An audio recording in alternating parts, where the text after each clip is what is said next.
தமிழக சட்டமன்ற தேர்தலுக்காக தமிழக அரசியல் களம் சூடுபிடிக்க ஆரம்பித்துள்ளது. திமுக, அதிமுக கூட்டணி கட்சிகள் எல்லாம் கட்டமைப்பை ஏற்படுத்தி வருகிறது. அதிமுக, பாஜக கூட்டணியை கடந்த ஏப்ரல் மாதம் மத்திய உள்துறை அமைச்சர் அமித்ஷா ஏற்படுத்தினார். இந்நிலையில் தான் தமிழகத்தில் தேசிய ஜனநாயக கூட்டணியை வலுப்படுத்துவது தொடர்பாக அமித்ஷா கொடுத்த மெசேஜ் திமுகவுக்கு ஷாக்கை கொடுத்துள்ளதாக கூறப்படுகிறது. தமிழக அரசியலில் நடிகர் விஜய் கட்சியை துவங்கியதிலிருந்து தற்பொழுது வரை தனித்து போட்டி என்ற முடிவில் தாவேகா செயல்பட்டு வருகிறது.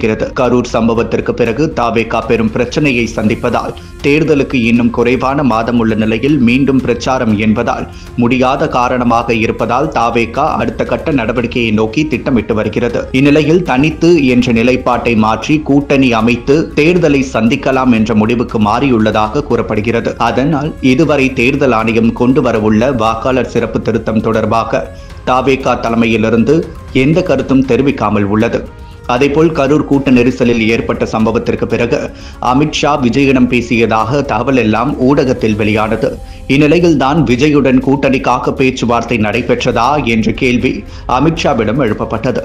இதற்கு பதிலளித்த அமித்ஷா, நாங்கள் தமிழ்நாட்டில் தேசிய ஜனநாயக கூட்டணியை விரிவுபடுத்த விரும்புகிறோம்.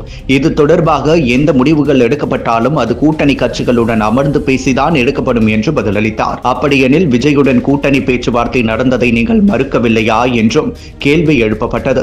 அதற்கு விஜயுடன் பேச்சுவார்த்தை நடக்கிறது என்று நான் சொல்லவில்லை. தேசிய ஜனநாயக கூட்டணியில் உள்ள கட்சிகள் அனைத்தும் ஒன்று சேர்ந்து வெற்றியை உறுதி செய்வோம் என்று கூறியுள்ளார்.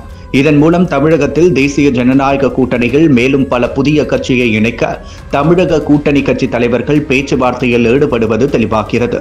மேலும் சட்டமன்ற தேர்தலுக்கு இன்னும் 5 மாதம் இருக்கும் நிலையில் கடைசி நேரத்தில் அரசியலில் என்ன வேண்டுமானாலும் மாற்றம் ஏற்படலாம். கூட்டணியில் விஜய் வந்தாலும் ஆச்சரியப்பட ஒன்றுமில்லை. விஜய்க்கும் தற்பொழுது திமுகவை வீழ்த்த வேண்டும் முடிவில் இருப்பதால் ஓரணியில் இருக்கலாம் என்ற முடிவுக்கு வாய்ப்பிருப்பதாக கூறப்படுகிறது. இதனால் திமுகவுக்கு தான் பிரச்சனை. மீண்டும் ஆட்சி அமைப்போம், திராவிட மாடல் 2.0 என்றெல்லாம் ஸ்டாலின் சொல்லி வரும் நிலையில் விஜய் தலைமையில் தனியாக கூட்டணி அமைந்தாலும் அல்லது என்டிஏ கூட்டணிக்கு விஜய் வந்தாலும் திமுக வீழ்த்தப்படுவது உறுதியாகும்.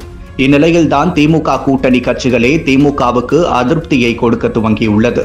காங்கிரஸ் மாநில தலைவர் நேரடியாக எதிர்ப்பை தெரிவிக்க துவங்கியுள்ளார். கம்யூனிஸ்ட் கட்சிகளும் தேர்தல் வாக்குறுதியை நிறைவேற்றவில்லை என்று வெளிப்படையாக பேசுகிறது. மக்களும் திமுக மீது அதிருப்தியை தெரிவிக்கின்றனர். இப்படி பல பிரச்சனைகளை திமுக சந்திக்கும் நிலையில் என்டிஏ கூட்டணிக்கான வெற்றியை நோக்கி தற்பொழுது களம் நகர்ந்து வருவது தெளிவாக பார்க்க முடிகிறது.